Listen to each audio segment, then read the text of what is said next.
You're listening to the We Are Libertarians Network. Find more great shows like this at wearelibertarians.com. Welcome to the We Are Libertarians debate series. I got Ryan Lindsey here. I got Spike Cohen here. We are going to be debating today. It's an Oxford-style debate, and the statement is, private police would be as bad or worse than public police. For the affirmative to that statement, we've got Ryan Lindsey. He is the editor of the Heretic. It is We Are Libertarians Quarterly Journal. If you haven't signed up for it, you should. And then we have Spike Cohen for the negative on that, and he is the vice presidential candidate for the Libertarian Party. Candidate, and he is the host of My Fellow Americans. Please subscribe to his channel. Check it out. Both of them do great work. Be sure to follow them along. I'm sure they would be best of friends, but today they are mortal enemies when it comes to this specific statement. And they're going to show why in just a second. So for Oxford-style debates, I've given them each 15 minutes to prepare opening statements, 15 minutes each. Ryan, we will start with you with the affirmative. Why would private police be as bad or worse than public police? Awesome. Well, first off, thank you, Hodey, for hosting this. I'm looking forward to it, looking forward to learning a lot, hopefully. So I'll go ahead and get into it. So the idea of privatizing police addresses the issue of how police are funded, but it fails to address the plethora of systemic and foundational issues that are inherent with the policing profession. Police exist to enforce the will of the state. This is a fundamentally different vocation than simply providing security. Rather than being a reactive role to respond to aggression, policing is a proactive role that initiates aggression. Just changing the way that police are funded doesn't do anything to change that.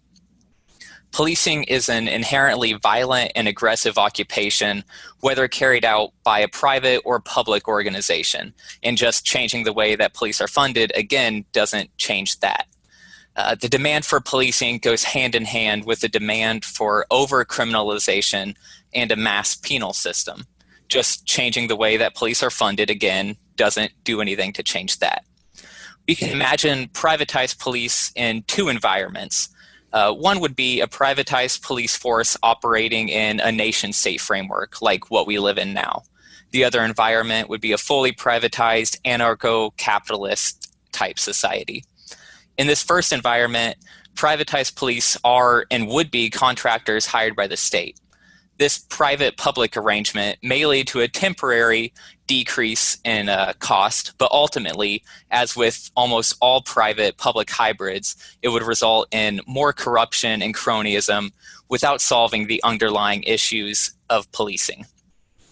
In the anarcho-capitalist type environment, in a fully privatized society, the claim is that police would be contractors hired by private individuals and groups, which would eliminate or at least reduce the potential for corruption and cronyism that comes with getting in bed with the state. Even if that assumption was true, the premise is still flawed because in a fully privatized, stateless society, police wouldn't be needed, given that the role of police is to enforce the will of the state. Aside from my concerns with the inability of privatization to actually have a positive impact on the foundational problems of policing, I also believe that history is on my side when I make the claim that privatized policing would not be an improvement over the current system of public police. Take, for example, the notorious Pinkertons. This 19th century privatized policing group did some good work, just like public police do now. They were also, more often than not, though, the jackboot enforcers for robber barons and the paramilitary wing of big businesses. The Pinkertons were regularly hired by elites to spy on unions and to violently break strikes. The 1892 Homestead strike is a great example of this. From the early 1900s onward, though, there's a clear trend line showing the downward correlation of the Pinkertons' collaboration with anti-labor businessmen and the agency's profits. Predictably, corporate interests sided with corporate interest, and the Pinkertons became a less and less viable model for private policing once they gave up strike breaking and enforcing anti-labor laws. Nowadays, the Pinkertons still exist, actually, under a new name, Securitas Security Services USA, but they've given up all of their policing roles. They largely rely on executive protection, risk management, and active shooter response training for their income. So in order to maintain themselves as a profitable private entity, they had to give up their policing functions. Another example of privatized policing going further back in history would be the Santa Imanda from medieval Spain. This was a group of knights and soldiers unaffiliated with any Spanish king or government. They were initially funded through their own personal fortunes in the Catholic Church. They protected Christian pilgrims from Moorish raiders and villages from outlaw gangs led by disgraced knights. This all sounds relatively good, especially for the medieval era. Unfortunately, the Santa Imanda and various states eventually came into conflict with each other. After all, it is the nature of those with power, whether that's public or private power, to challenge others with power. In some areas of Spain, the Imanda were victorious and essentially replaced the state. In most areas, though, the knights capitulated to the kings and reforged their order around maintaining the king's sovereignty. The Imanda gradually became more and more reliant upon taxation for support, and like the later Pinkertons I already went over, became little more than violent enforcers for the Spanish elite. A final example from history I'll discuss now is that of the early public police forces in American cities in the 1800s. These urban forces essentially evolved out of the privatized policing groups who had been performing policing services for the rich and politically powerful in New York, Boston, Washington, and other American cities for decades. When they gradually became a public force, the municipal governments essentially bought them out and started paying them relatively lucrative salaries. Very little else about the way that those forces operated changed, though. Soon, however, the takeover of these police forces made those municipal governments vulnerable to extensive lawsuits and citizen complaints.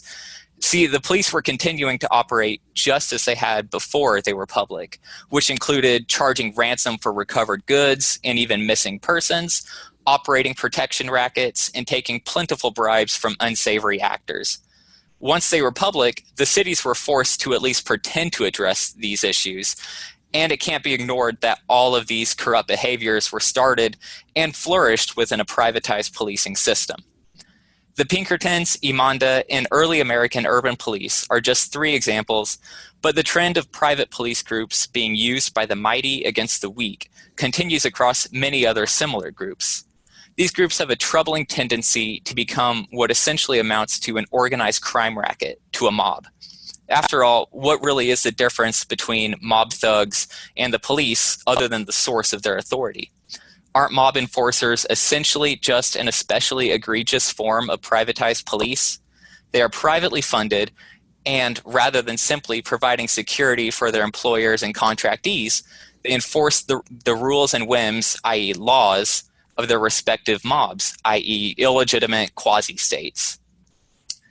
Of course, there's the argument that different private police forces would compete for popularity by enforcing various sets of laws. While this would probably be true in the framework of a totally privatized society, I don't think it bears any resemblance to how private police would operate within our current statist framework. Private police organizations contracted by the state would not be able to pick and choose what laws they enforced or ignored. If they did so, they would quickly lose their contracts and licenses to operate in a police capacity. Even in a stateless, fully privatized society, this idea of different police forces competing to be popular falls flat. What about the millions of people who would live in areas with just one or two choices of police force?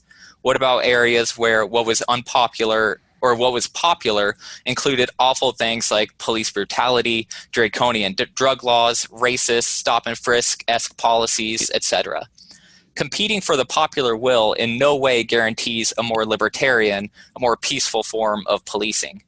And if the popular will was such that most private forces would never even consider enforcing anti-humane, anti-libertarian policies, then I'd say that that society has evolved to such a high level that the role of policing is no longer necessary at all. Furthermore, I fear that the various privatized policing forces would be less inclined to compete against each other than to collude and collaborate to cartelize their industry. Again, it's important to distinguish between security forces like security guards, neighborhood watch, etc., and police. Just as the profession of security guard is dependent on threats to security existing, the profession of police is dependent on threats to the state's authority existing. The state manufactures threats to its authority in order to justify a police state, and I see zero reason to believe that private police organizations would not do the same in order to maintain and grow their profits. States regularly create arbitrary, complicated, and overly penal legal environments in order to justify a police state. Private police organizations would be, and have been, no different. At the end of the day, the only loyalty of private for-profit industries is to their bottom line. Actually trying to reduce crimes and threats against civic order would be the opposite of profitable. Actually trying to eliminate these threats, even less profitable in the long term. Sure, private organizations would address some crime, just as public police do now, but just enough to justify their existence and demand their growth. In fact, I imagine that private police would just lead to more corruption, as these private organizations flooded lobbyists into everywhere from city halls across America to the White House, demanding and bribing for more subsidies, more laws to enforce, more prisons to fill, etc. I imagine that private police would do their absolute best to disrupt drug legalization efforts, just as the Pinkertons used to disrupt labor movements. That would be profitable, after all. I imagine that private police organizations and private prisons would collude to drive up recidivism and expand the number of prisons. That would be profitable. I imagine that private police organizations would intensify and focus their efforts on already over-policed, high population density urban areas. That would be most profitable. Ask yourself, would profit motivate police groups to support or oppose efforts that strike at the roots of crime, the very cancer that justifies said group's existence in the first place? Would profit motivate private police groups to support or oppose movements that take aim and swing at massive wealth inequalities, racial prejudice, endemic poverty, deteriorating family structures, persistent desperation, and any and every other societal factor that leads to crime? I think the answer is clearly no. Why would they?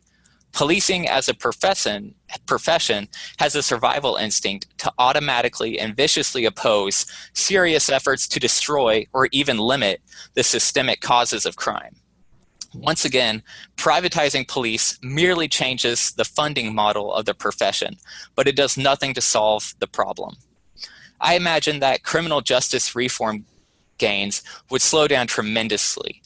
Almost all the gains we've made on that frontier have been, and this is going to be unpopular among libertarians, but those gains have been eventually because the government realized that their draconian laws were becoming less and less popular with the public.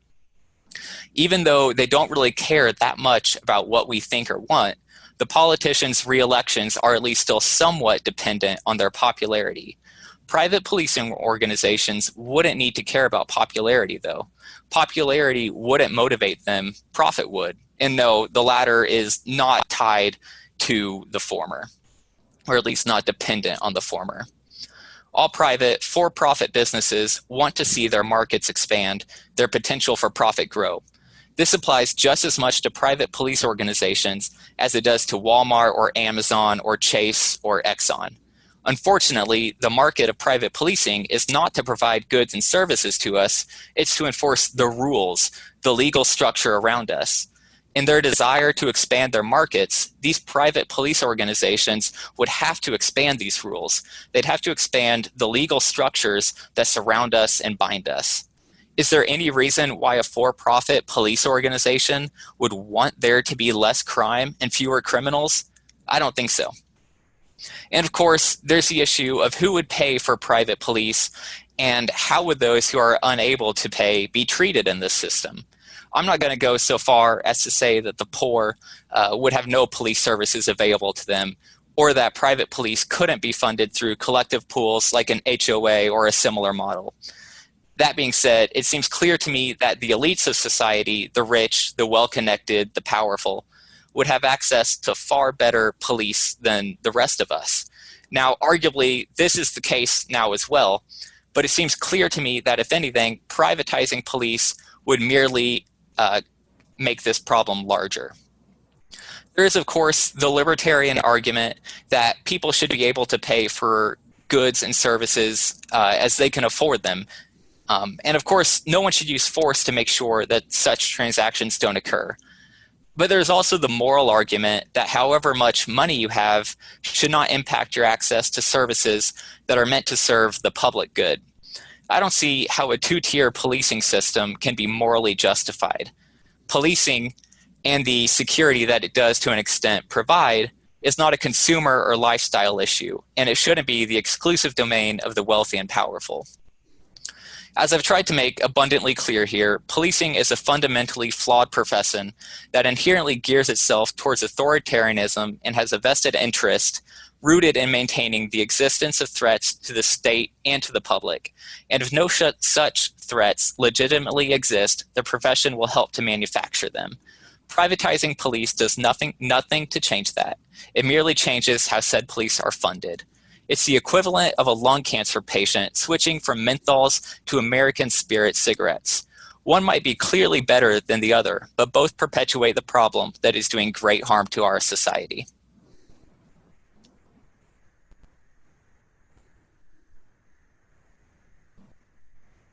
Awesome. Thank you so much for that, Ryan. And we are going to give 15 minutes to Spike Cohen. Spike, why wouldn't private police be as bad or worse than the public police?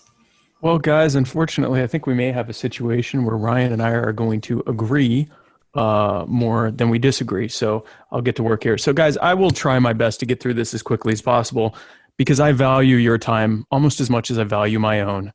And also because after I finish, Hodey's going to announce that he's giving away a brand new Nintendo Switch, but only if I win. In order to get into the specifics of why I support a privatized system of security and policing, let me first talk about why I'm a libertarian so that we're on the same page here. I believe that we own ourselves, our lives, our bodies, our labor, and the product of our labor, our property. I believe that our self-ownership is manifest, that we have an inherent claim to the exclusive use and enjoyment of these things. I believe that these are our rights, and that therefore no one should be able to take any of these things from us in whole or part without our consent. I believe that even if the people who try to take from us call themselves the government and sign sheets of paper claiming some kind of authority that they've granted themselves to take from us and put shiny pieces of metal on other people and order them to take it from us, they still have no right or justification to do so. Once you strip away the pretense and the pageantry from their actions, the made-up titles, the oaths, the flags, the pledges, and so on, you're left with people whose actions are no different from that of any other violent, thieving sociopath.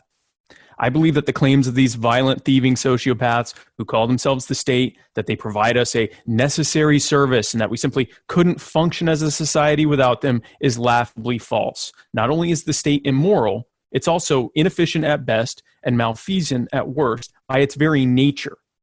Every day we hear terrible stories of immorality, such as the execution last month of Nathaniel Woods, a man who was essentially sentenced to death for swearing at police officers. We hear terrible stories of ineptitude, such as the Centers for Disease Control barring healthcare providers from testing people for the COVID-19 coronavirus for the first 6 weeks of the outbreak here in the U.S., which prevented us from being able to contain it and will lead to countless deaths as a result, not to mention the near total shutdown of the country to overcorrect and try to contain it further. If you're watching this show, I probably don't need to tell you that government is a terrible way to do things, and that extends to all government, including their police. The data shows us that government policing is inequitable and downright harmful to public safety. According to the ACLU, people of color are almost 4 times as likely to be arrested on drug charges as their white counterparts, despite similar rates of drug use. According to the National Academies of Science, people of color are almost 3 times as likely to be killed by police as whites, despite having similar rates of resisting arrest. We know from countless studies that the poor are overwhelmingly the most likely to serve jail time for extremely petty offenses such as littering and jaywalking, simply because they're unable to afford the fine for it. And according to the New York City Police Department's own data, their police slowdown in 2017, when they intentionally responded to fewer calls and generally made themselves less available to the public, actually resulted in a reduction in violent crimes. So all of government sucks, including the police. And like Ryan was saying, even if the police are private, meaning that they're paid out of pocket, if they're working within the government state framework, they're still the damn police, and they still suck. So we're going to agree on that. Now, since we currently live in a statist society and have never experienced anything different ourselves personally, some of you may be asking, but without violent, thieving sociopaths ruling over us, who's going to keep us safe? Well, I'm almost at the point of explaining that because I have to talk for 15 minutes. From both a moral and utilitarian standpoint, a society that is guided by voluntary interactions and respect for the self-ownership and property rights of everyone is vastly superior. Not only is it inherently moral, it also works better because it's driven by the actual needs of the people who are seeking out the solutions rather than by the orders of people who are making you pay for it and exempting themselves from their own orders anyway. Simply put, you're going to get better solutions from people who have an interest in giving you the best service possible than from someone who presumes the authority to tell you what to do and has zero incentive to do right by you. It also has a tendency to prevent monopolies and centralization of power because without the coercive power of the state, people and organizations can only become wealthy and influential by providing value to the market, to all of us, rather than simply by making connections within the state and becoming rent-seeking cronies who provide no real value other than to help keep the state and its enforcement propped up. In short, you're going to get better services from someone who doesn't have a gun to your head. And that brings us to policing. In any society, there are going to be people who victimize others, whether out of a malicious nature or just out of desperation. There will always be thieves, murderers, rapists, abusers, and the like. And as people who own ourselves and our property, we all have the right not to be harmed or robbed. So then, in any just and civilized society, there will need to be some need. There will be some need to enforce our rights and safety against those who would harm us. And while many of us may be in a position to enforce that ourselves directly, many of us aren't. Many of us aren't able to effectively deter people from victimizing us. And so any community, a voluntary community, a statist community, any community is going to have some demand for the service of protecting and enforcing our rights and our property and our lives against aggressors. And I believe that enforcement can be met by private or community, if you'd prefer to say that, police services and security services. The objections to this model typically fall under these two main questions. Question number one goes something like this. In a system of privatized policing, how can people who aren't wealthy afford to get the same access to policing services as the wealthy if they aren't free to the public as they are now? Of course, we know those services aren't free. They're paid for out of taxes.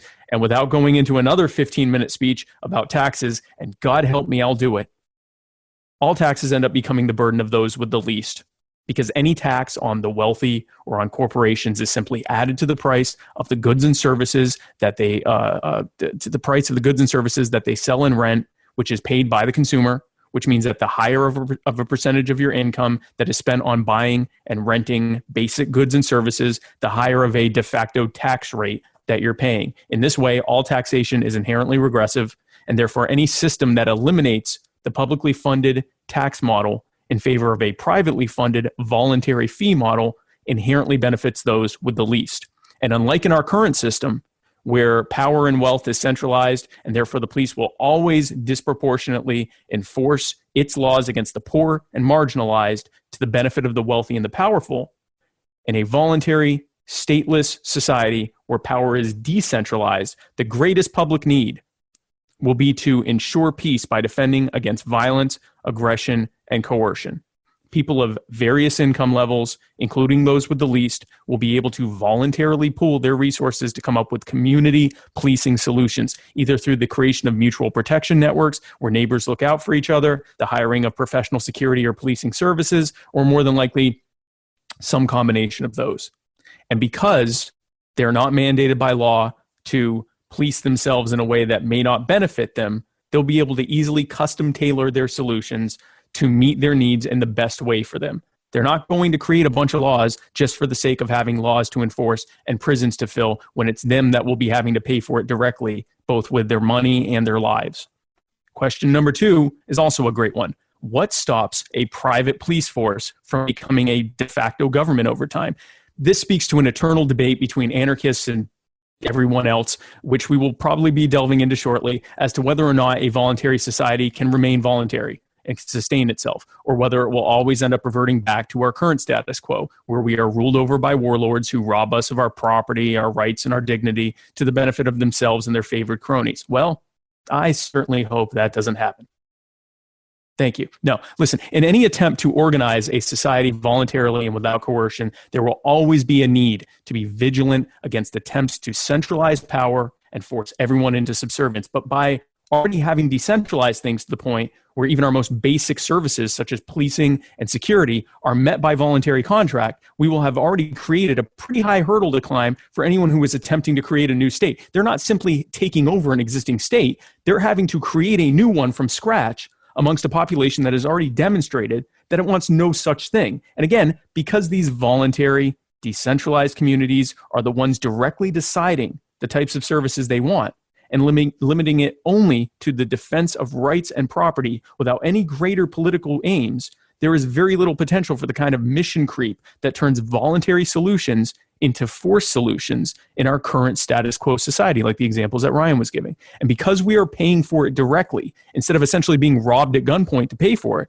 there's little risk to the growth of a police prison complex or a war on drugs or any of the other taxpayer-funded boondoggles that the state creates as an excuse to give tax dollars to their favorite cronies. We're paying directly. We don't want those things, and so we won't pay for them. So I know we're about to chop it up further in discussion about this subject, and I hope to win this debate because I take losing very poorly. So I'll end with this. We own ourselves, but we are not islands. We are social primates, and we are designed to interact with one another in a societal format. And I believe that the most moral and effective way for us to interact in societal formats is voluntarily. And for the best way for us to get services that we need is in a voluntary way. And that includes the service of security and of protection. Thank you. You bet. Thank you for preparing those statements, guys. We're going to go ahead and open up the debate between the both of you now. Ryan, Did you just hear Spike say anything that you disagree with? You all are free to have a conversation for the next 15 minutes or so, and I'll add in a couple questions of my own. Yeah. Thank you, Spike. That was really informative. You raised a lot of great points. I think the off the top of my head, the main thing that stands out to me as something I disagree with is, I guess your belief that, like you said, mission creep wouldn't happen. And I get that if we're viewing policing as, like me and my neighbors all agree, like, hey, I'll take this, and this night every month and, keep an eye out on things, make sure, no shenanigans are going down in the neighborhood. Right. That makes sense. But if we're talking about, you have, like, if Walmart decides Walmart's going to hire 500 security police people for each store, what's going to keep them from going from, our only goal is to prevent shoplifting to now our goal is to prevent people from jaywalking across our parking lot, to our goal is to prevent people from smoking in our parking lots, and just gradually taking on more and more rules to enforce, and what happens whenever, because, like Walmart, even that's a company, they have their own bank. And so, this person is late on their loan. Are we going to get Walmart police showing up at our door to, collect payment? Right. I think whenever you get into the realm of, like, the larger corporations, I think the potential for mission creep increases exponentially as compared to, like, more community-based neighborhood policing. Yeah, and I agree. And I think for the sake of this discussion, we're probably going to find that if we're talking about within the confines of our current status quo society, we probably agree 100% on the nature of how that's going to work. So specifically talking about in a post-state, a voluntary society, I think, first of all, the scenarios that you've raised are what would happen. And I also think that if those corporations continue to exist, I don't think in a truly voluntary, non-coercive society, you're going to have organizations that are able to grow that big without remaining at least humble enough to be able to be providing a great value that is synonymous with the amount of wealth that they're getting as a result. So a Walmart right now, if you look at Walmart, and this is very unfortunate when a lot of ANCAPs and just libertarians in general find themselves defending Walmart and Amazon, because these are organizations that started off very well. They were small organizations that became very big because of providing tremendous amounts of value, revolutionizing entire ways that we function as a society, and giving us continued great benefits.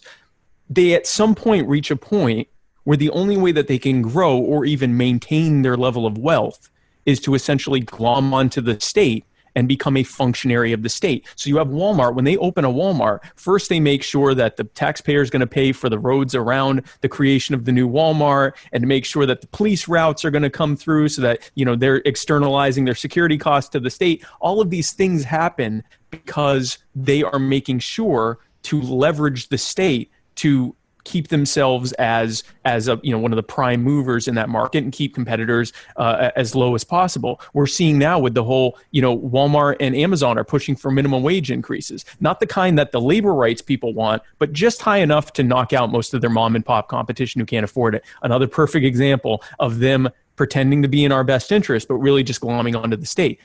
I don't know that a Walmart in the configuration that we know it as would even exist. And the only way it could exist is if its level of service to the community was such that it simply made sense for it to have that level of wealth. I think you would see, when I say decentralization, and again, this is where a lot of ANCAPs get tripped up here, a decentralized society is going to be a decentralized society. You're not going to see, in a truly non-coercive society, you're not going to see something be able to grow to the level of an Amazon and remain there and get bigger and bigger and bigger because it doesn't have a state to enforce it as a de facto monopoly or even as a dominator of the market. So there's going to be constant churn of new competing services. And that would not just be in the policing, but in those examples you gave. So for example, if a grocery store chain that was larger, because it's not to say that there can't still be large companies and things like that, but if a larger chain started really having enough mission creep that it was, arresting people in their homes for not paying their MIC loans off,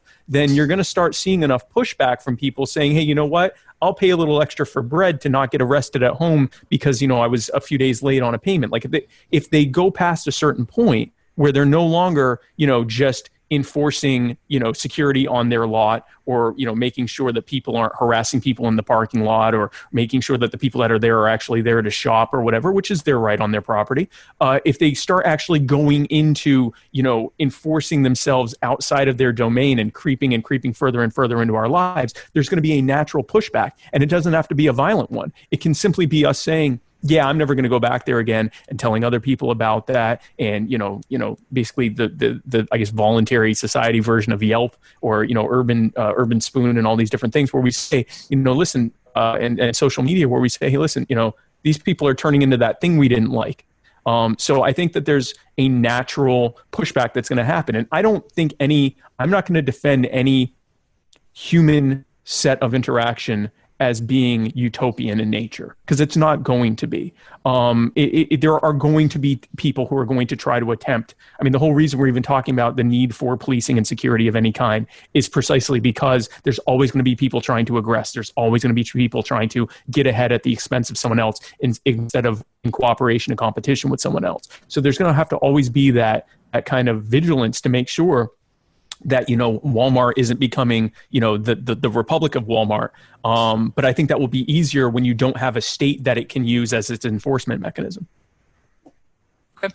Yeah, no, thank you for that clarification. And I definitely agree that I like how whenever you say decentralized, you actually mean decentralized. I hear actual right. Yeah.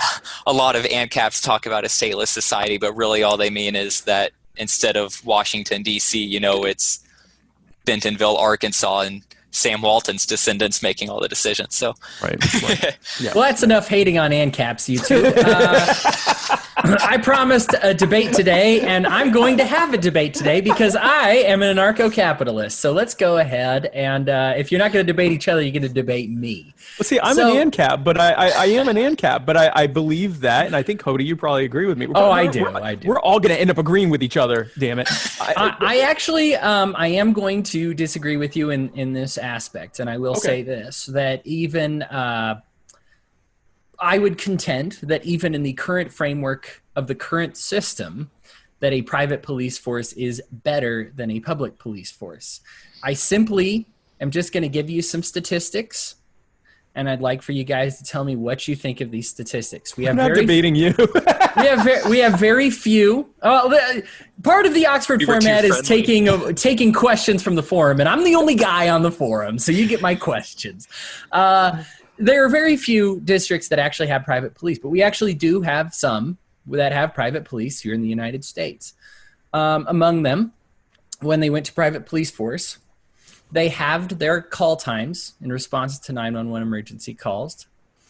They virtually eliminated all their victimless traffic crime tickets. They went from a 30-year wait time on their rape kits to a 3-week time on processing rape kits.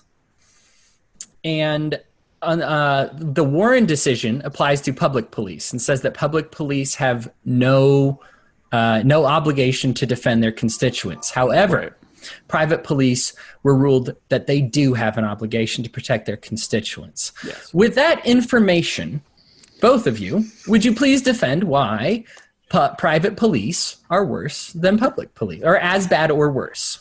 So let me, Ryan, are you okay with me starting, since I'm ostensibly the pro public police side on this? Yeah, no, go for it. Pro private police.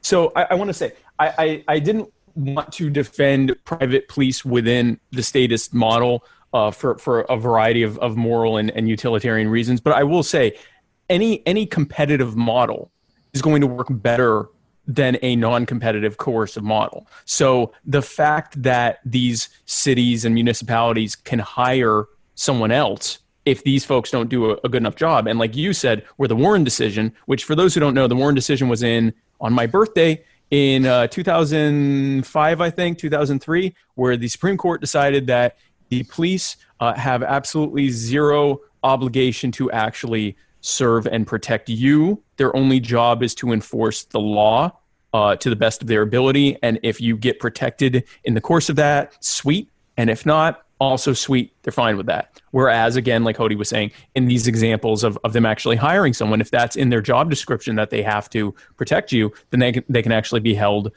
civilly liable or even possibly criminally liable for neglecting to do so. So there is an improvement of that. The reason I chose not to defend the model of private policing within the status quo model of society is that there is that potential, and I would say inevitability that over time there will be mission creep, because ultimately the payer, the client, is the state. Even if it's ostensibly to protect the public, the client is still the state. And like Ryan was saying, at the end of the day, they are still in service to the state. They may do it more efficiently cost-wise. If initially they came in to process rape kits and, do general services and things like that, then they'll do so more efficiently. But like Ryan was also saying, there's also long-term the potential that you now have private, like in the private prison industry, you now have private lobbyists who are pushing for mission creep and increases in laws so that they have more stuff to do in service to the state. So yes, immediately short-term, apples to apples comparison, the private police are going to be more efficient and possibly even more equitable in the way that they deliver services, no comparison, by the simple matter of the fact that they can be fired and replaced with another service who can. Long-term, in terms of dealing with the societal reasons that we have problems between the police and the greater community, it doesn't address that, because the nature of the problem is directly related to the violent coercive monopoly that presumes authority over all of us, which is the state. All right, Ryan, you now have an obligation to disagree with that. Yeah. We're going to have some disagreement eventually. Here we go. So, okay, so some of those stats you're pointing out, talking about like the lowering of the traffic tickets and faster processing rape kits and all of that stuff. So I'd be curious to know, and I don't know if you have that data or not, but the towns and cities that did that, are we talking like big cities like New York, or are we talking like small town rural areas? They look rural. Oro Valley, Arizona, Yeah. Reminderville, Ohio, Indian Springs, Florida, so Buffalo Creek, West Virginia. Yeah, that makes sense to me. But my contention is that the betterment in those services, if they're private police forces, if they're coming like from those cities and from those towns, then they're going to have more of a motivation to, nobody wants to pull over their next door neighbor if they don't absolutely have to. If you're processing a rape kit of somebody that you are, within at least 3 degrees of separation from, you're probably going to do it a lot faster than if it's just somebody, 1 out of 1 million people that lives in your city or area. And likewise, and that's actually, and you could say that lots of public police live in their areas too, but it's actually very common, especially nowadays because of how unpopular police are, for them to actually live quite a ways outside of the areas that they actually, patrol or have authority in. And so I would say that those better services probably have more to do with the community source nature of private police force, or those private police forces. And I think that's something that can be mimicked in public police forces, like community policing initiatives, basically. Like, if you want to patrol, like I live in Springfield, if you want to patrol the northwest side of Springfield, you got to live in the northwest side of Springfield. And I think even whether public or private, you're going to have better interactions and better relationships with that area.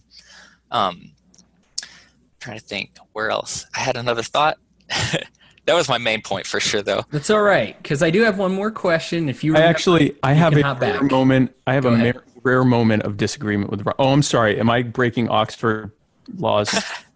No, you're good. This is open forum. You're good. That's what I thought. That's what I thought. I wanted to make sure. So I do have one point of disagreement with Ryan there. I do agree. I'm already starting by agreeing again. I do agree that.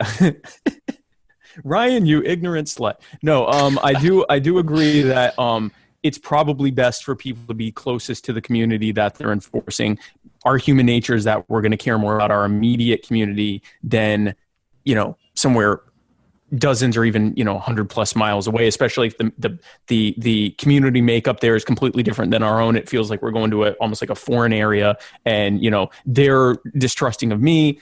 That gets mirrored back and forth. So, I mean, I can see how being closer is a helpful thing. I will push back a little on, I do think within a private model, at least until the lobbying starts to kick in on the private, profit motive lobbying side, at least initially, and if you can keep it competitive and have some churn there between different agencies, there is the potential that just by the nature that they can be fired makes for more of an incentive for them to actually do their job right. I mean, it's not just the police. We know that government work, I mean, we joke about the DMV, we joke about these things because they can't be fired. They have some of the greatest protections for their employment, and they really have to, the public police have to be convicted of a serious crime before they get fired. Not even like sucking isn't an or they have to, actually be a good cop and try to stop bad things from happening. That'll get you fired immediately. Every other time you have to go through like being actually prosecuted, which is, depressingly rare of them being actually prosecuted for their crime. So I would say, I do think in that way, I think that there is a way that the private police are at least immediately more accountable and potentially more efficient. But that potential for mission creep eventually can actually and I agree with you on that it can actually end up getting worse because now you have a private entity. We're seeing it in the prison system. The private prisons started off as an efficient way to house prisoners. It probably still is from a prisoner to prisoner cost comparison. But now you've got private entities that are lobbying for these laws ostensibly for the public interest when there is no such thing. We don't want these things. So I disagree with both of you in your own special way. No, that's fair. I'll definitely concede that whenever you take into account things like public sector unions and all, that definitely really does have a huge impact on the ability to get rid of bad or inefficient actors. Definitely. I did just remember the other point I wanted to bring up about this. Okay. I would say, and this might just be a difference in definitions, but I think it's important to remember. But if like these private police in these towns, if they're not actually enforcing the laws and they're just more protecting their neighbors from violent acts and criminals, I don't think we can really accurately call them police. They're security guards at that point. The Supreme Court, if they said like, private police aren't, they don't have to enforce the law, public police do. I think whenever they make that decision, really they're just saying that private police like don't necessarily have to actually be police. I think that law enforcement is a fundamental and crucial part of policing. That's fair. That is kind of a definitional thing. I will say that in a stateless society, the law, quote unquote, as it were, would essentially be the preservation of human life and property and rights. So then maybe we could say that policing of the law would just be enforcing of the NAP or whatever. But yeah, I mean, that's fair. That's fair. So let me give you a pushback on that one as well. Final pushback, and then we'll each finish with our closing statements here. We had anarchy for a little bit. We've had it. We had it in our grasp before. We had the fall of feudalism.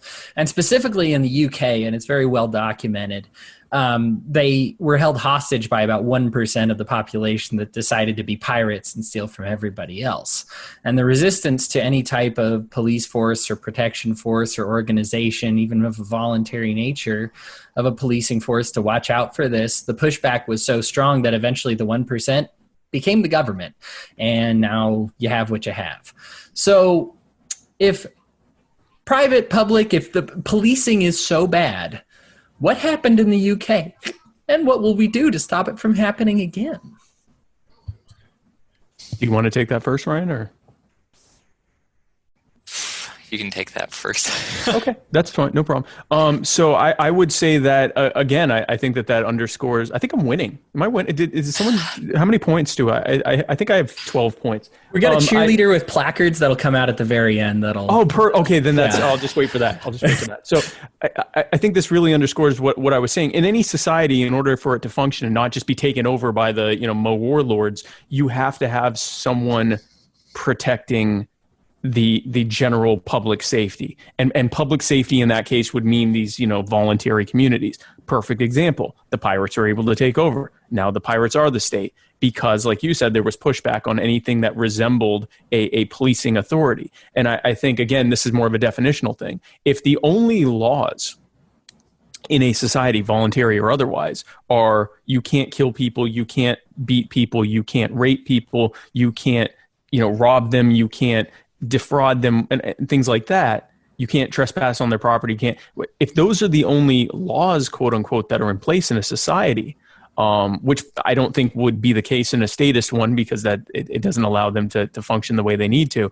But if we live in a society where those are the only laws, and the people that are enforcing those are the de facto police, and essentially all they're doing is making sure that we are safe from those things, then I would say most people would argue, and I would be one of them, that is a society that is allowing itself to be free, not just from the centralized violence of the state or the threat of someone centralizing violence and becoming the state, but also from the and here we're getting into positive rights, but safe from having someone harm you. Just in a decentralized way, or at least somewhat of a deterrence of that happening. And if we call that policing, that's fine. So that's why I would say no. I mean, if we just try to have utopian anarchy where we say no one's going to hurt us because we're all living voluntary, that's going to fail. And I don't think anyone could seriously propose that. And I don't, Ryan, you're not proposing that there's no enforcement or protection against those that would try to harm, correct? I'm trying not to put words in your mouth. I'm actually a pacifist, so. Okay. So then this here's a thing we can disagree on, Ryan. Yes. So I am not a violent person. I do not like violence. I think pacifism is an absolute, God, I'm doing it again. I'm agreeing with you. I think that is a very noble thing. I do think that there are people who will always try to take advantage of that, whether you're a pacifist or they're just in a position to try to harm you. And it doesn't, we always go to like someone going to beat you up or someone's going to, try to kill you or whatever, defrauding you.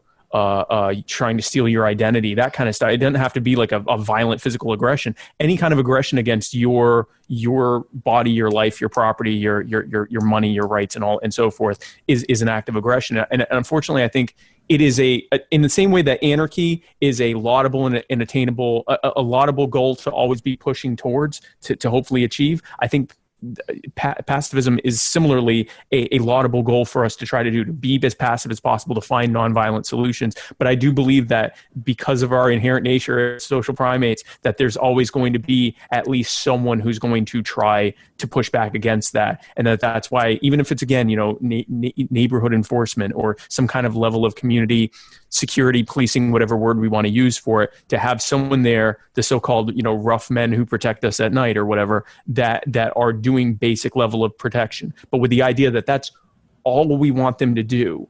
And it's a very specific and clearly defined thing, that it's not, protect the public from, someone, smoking a joint or starting a business without a license or even having licenses to begin with, but harming other people. So I guess we can disagree on that just because I'm not a pacifist, but I also think like the more of us were pacifists, probably the better it would be, just by definition. But I also think that the reality is that even if we live passively or peacefully, I should say, in how we conduct ourselves, I think we should always be mindful and vigilant of the fact that there are some people that might actually take advantage of that, even if it's not in a violent way, just to defraud you or something like that. Yeah, no, definitely.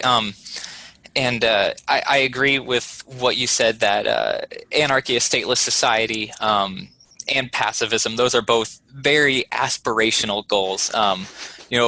Personally, I don't know if they're realistic at all. It's just something like this is a general target we're aiming for, and whatever we can do to get closer to those things is good. I think for me, and this has a lot to do with just my personal convictions and beliefs, but for me, the two go hand in hand. If you don't have a gradual decline in statism, along with a gradual decline in our collective societal willingness to use violence on each other, then I think that the growth towards anarchy will naturally decline. Yeah, I think you have to have the two go hand in hand. And so I would say a society where, like you were saying, where the only law is don't hurt people, don't take their stuff, to quote Matt Kibbe. If that's the only law, then that's basically a stateless society. And it's hard for me to imagine that society existing stably for a long period of time, and also needing a group of basically private security to enforce or protect that law. It seems like if you have that stateless society where that is like the only understood rule, I guess, then like society has advanced to such a point where it doesn't need to be enforced regularly, if at all. They're definitely, we're not going to have a police state to enforce it. I think in general, where we're talking about decentralizing the ability to project violence, I think that also inherently means that the need to enforce against it's going to be much smaller. So I think, it's not to say that there's not going to be anyone with guns going around trying to protect people, but I don't think you're going to naturally need that. But like, with Hodey's example, if you even have 1% or a fraction of a percent trying, if no one is pushing back, it's very easy for that 1%. Look at our current government. We have something like I think it's and Hodey, you might have the numbers in front of you, but I want to say we have something like 2 or 3 million police officers total. So you're looking at about 1% of the population that is enforcing the will of a fraction of a percent of the population against us.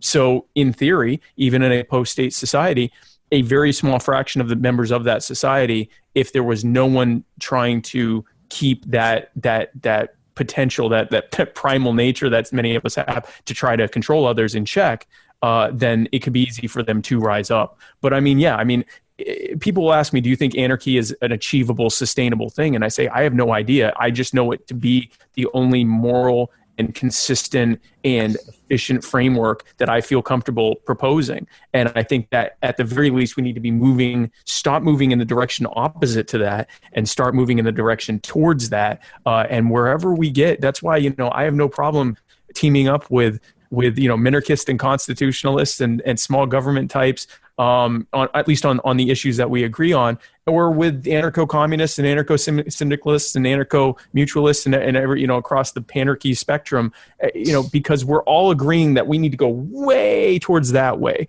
And if we actually ever get close to that, then we can start having, more spirited debates on, where exactly we need to stop, if at all. But I think if we're talking in the abstract, that a voluntary society is going to naturally be a more peaceful society, and whatever layer or filter of deterrence of aggression, violent or nonviolent aggression, is going to be obviously less necessary as a result. But I do believe it will still be there to some extent. I will thank you both for your time, and you each get 5 minutes to bid up to 5 minutes to bid everybody adieu. By the way, Spike, I whipped out my calculator real quick. 850,000 law enforcement officers across the United States. That represents 0.2% of the population. Wow. So there you go. That's law enforcement. That's not military, but there you go. I may have been including military in that because I know like a 2 million number, but that's wow. Okay. Yeah, there you go. Based on a very quick Google search and perhaps my bad math, so we'll see. Well, I think we both agree I won the debate, but you each get 5 minutes to try. You each get 5 minutes to try to prove that wrong. So Ryan, go ahead, buddy. Yeah, so thanks again, Hodey, for putting this on. This was a lot of fun. Spike, thank you for participating with me. You made me think about a whole lot of stuff. You had some really informative, thoughtful things to say, so I appreciate that.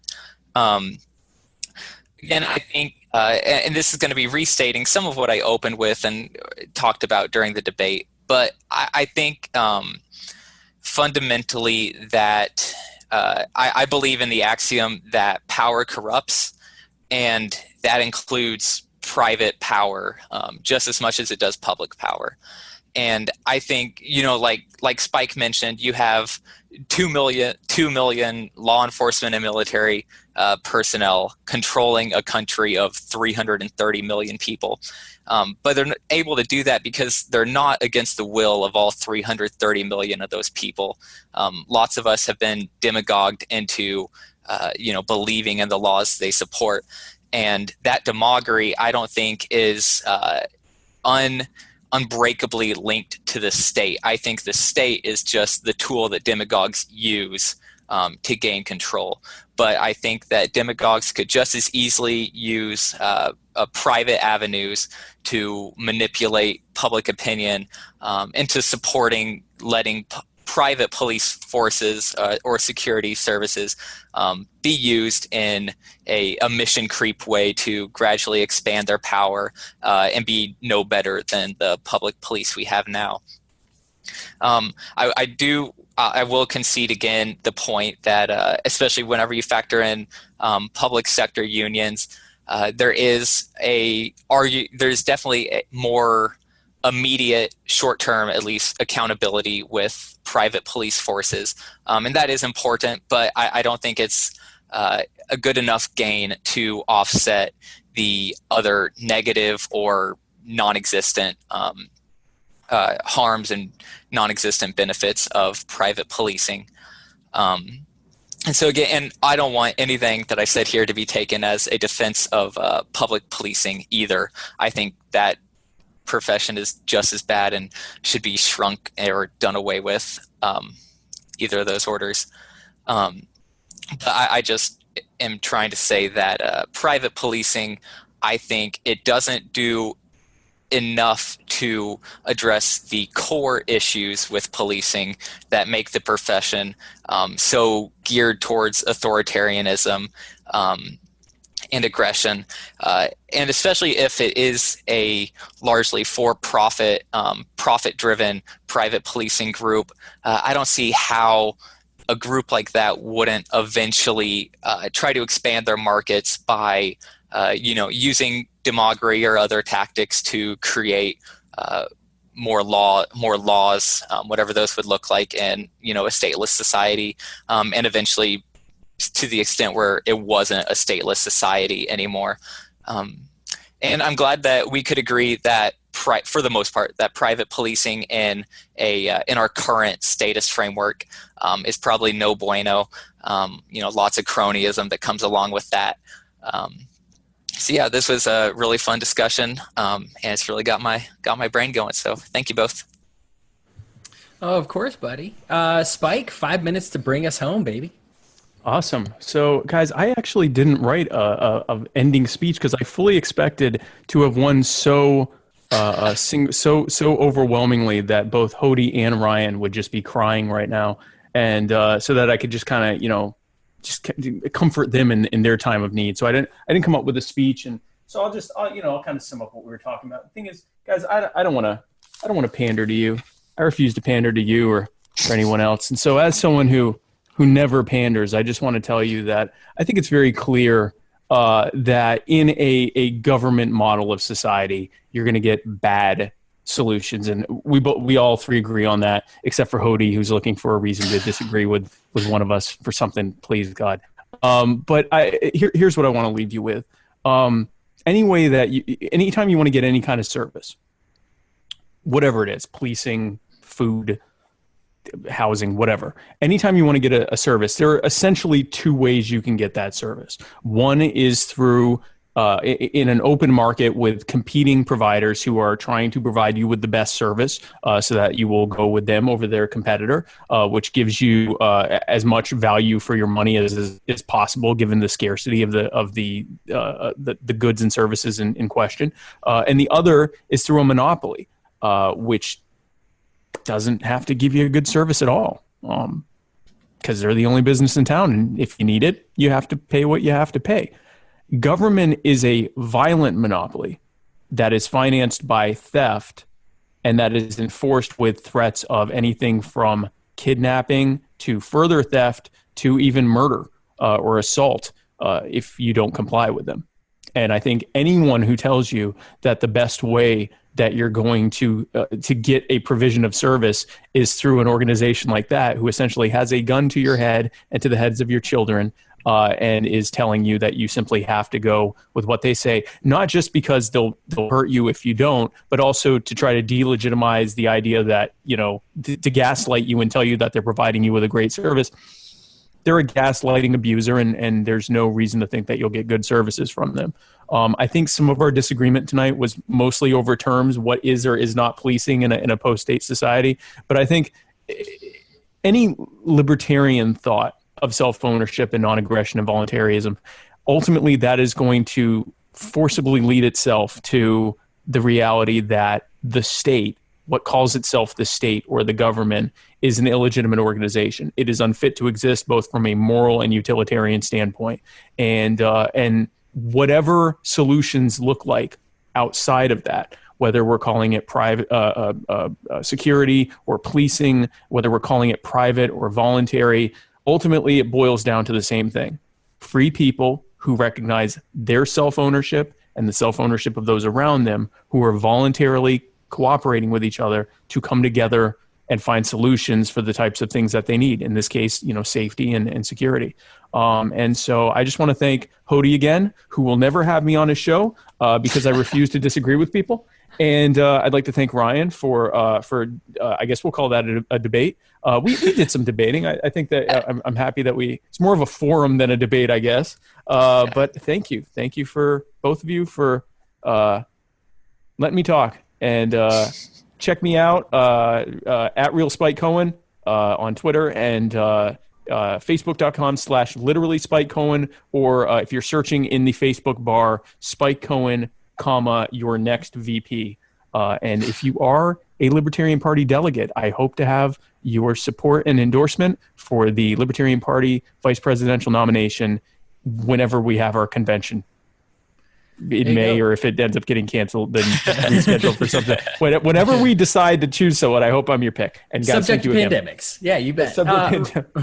Ryan, you want to give them any credentials, anything they should check out for you to find you, to get access to whatever you're into? Yeah. Well, if you're part of the Walnuts group, you can always find me posting all kinds of heretical content in there, getting some discussion riled up. And if you want to check out it, the magazine that I do for WAL, you can go to thehereticjournal.com, and you can check out all of our past articles. We also have a blog, and it's linked on that website. But if you just want to go straight to that, just hereticjournal.home.blog. That's our blog, and Hodey contributes to that. And I write a lot on that. So, and we're on Facebook. Just Heretic, search for us there, or Twitter and Instagram at wal_heretic. Yeah, it is verified the best libertarian quarterly journal, verified by me, totally unbiased. But yeah, it's the best. Spike Cohen, Ryan Lindsey, WAL Patreons, thank you everybody so much for making this happen. We cannot wait to do the next debate. I appreciate these two very much. They were very respectful, so please be respectful to them if you find yourself wanting to debate them based on this debate. You can be disrespectful to me. I can take it, but they're sweet souls. Please be nice to them. Again, guys, thank you so much for tuning in, and we will see you next time. You're listening to the We Are Libertarians Network, and you can find more great shows like this at wearelibertarians.com. Shows like We Are Libertarians with Chris Spangle, The Brian Nichols Show, The Boss Hog of Liberty, Now Hear This with Chris Spangle, Gingerarchy with Tricia Stewart-Mann, and our training podcast, Upward, Libertarian Activism. All of these shows are supported by our patrons. If you'd like to become a Patreon member, visit wearelibertarians.com. Thank you so much for listening to this show.